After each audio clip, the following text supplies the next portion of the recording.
Let us continue our discussion on find max using divide and conquer. Now we will discuss something called three-way find max. So what we discussed in our previous lecture is two-way, meaning you have a problem of size n which we divide into two subproblems, each of size n by 2, and we keep doing this. Then it becomes n by 4, n by 4 and so on until we get problem size 1. Then this is top down, then recursively this happens, then solution is constructed in bottom up fashion. When you have problem size 1, 1, you compare A1 and A2 and find max for this, find max for the next two, like that it happens. Then you have max for this, make use of these two to find the max out of this. So like that, keep doing it. And finally we get global maximum which is constructed in bottom up fashion. And it turns out that the linear approach is n-1 comparisons, and two-way divide and conquer is also n-1 comparisons. So now we want to know, will there be an improvement if it is three-way? Fine. So what is the idea? You have a problem of size n which we want to split into three equal parts, n by 3, n by 3 and n by 3, which we do it recursively, which means this becomes three subproblems, each of size n by 9. So like that we keep doing it. Then n by 9 becomes n by 27. We stop when it becomes 1. Then we have got A1, A2, A3, and each of them is max.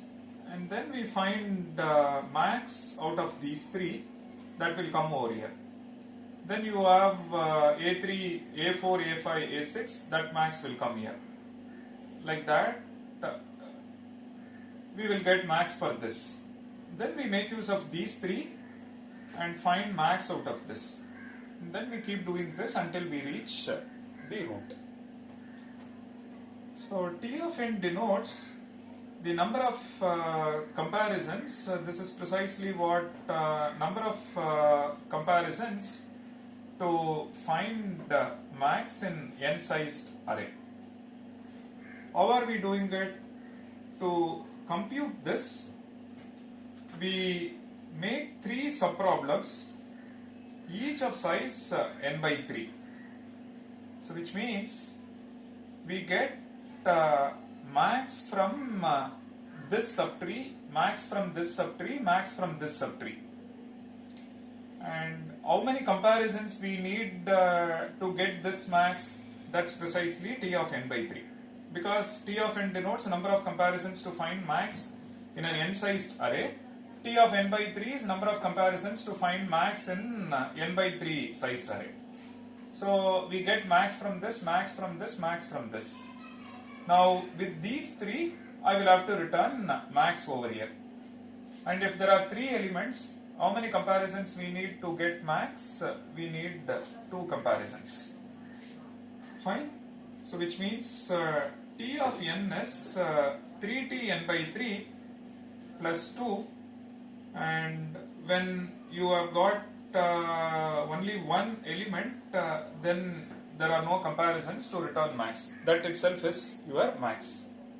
So you get max from each of this, and then there are three local maximum, and one has to spend two comparisons to return max out of these three.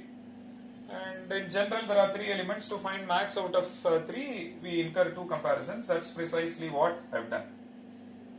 Now the solution to this is precisely what we need. That precisely the number of comparisons to find max. So T of n is 3t n by 3 plus 2 with T of 1 being 0. Use substitution. You see that this is 3 times, there is one more 3, 3 into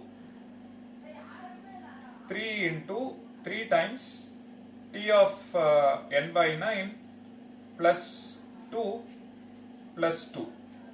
In place of n by 3, you substitute this value. How do you get this? Substitute n by 3 over here. You get 3 times t of n by 9 plus 2. That's what we see over here, which is essentially 3 square t of n by 9 plus 3 into 2 plus 2. The next iteration, what will happen? This will become 3 cube t of n divided by n by 27, which is 3 cube, plus this will become 3 into 3 square into 2 and plus 3 into 2 plus 2. Correct?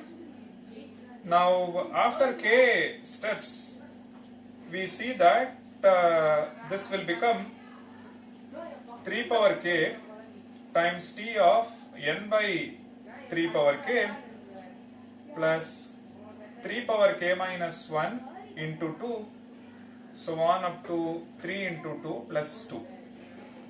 And assuming n is 3 power k, which means this implies that 3 power k times t of 1 plus you can take 2 out from this, so you get 3 power k minus 1, so on up to 3 power 1 plus 3 power 0. Last term 2 into 3 power 0.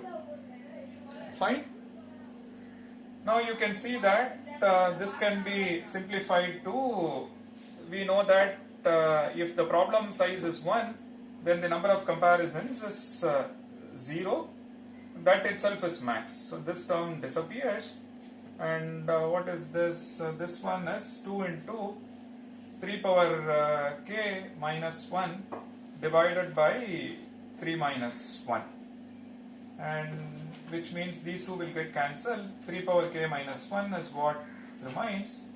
And we know that n is 3 power k, which means this one is n minus 1. So the interesting part over here is, even we follow three-way divide and conquer. Three-way divide and conquer meaning you have a problem of size n, divide them into 3 equal sized parts, n by 3, n by 3, n by 3, and you keep doing it. And n by 3 becomes n by 9 and so on. And then we get max from each of this. To get max out of these 3, we incur 2 comparisons. And then you get to see this recurrence relation, use substitution method, very similar to two-way or linear search. On simplification, we see that it requires n minus 1 comparisons. That's the interesting part. So we see that be it linear or two-way or three-way, this problem incurs n minus 1 comparisons. And one interesting observation, probably the problem itself requires at least n minus 1 comparisons. One may not be able to improve this further even if you follow 4-way or 5-way or k-way for fixed k. One can experiment and see, are there any other improvement on this direction? Is there a k such that the k-way search gives you strictly less than n minus 1 comparisons? Or is it the case that you come up with any algorithm to find max incurs n minus 1 comparisons? So one can attack from both the perspective. You look for an algorithm which is whose number of comparisons is strictly less than this, or look for a proof that says that any algorithm to find max incurs at least n minus 1 comparisons. And maybe we pause for a while and we revisit this question again when we start discussing about lower bound theory and so on.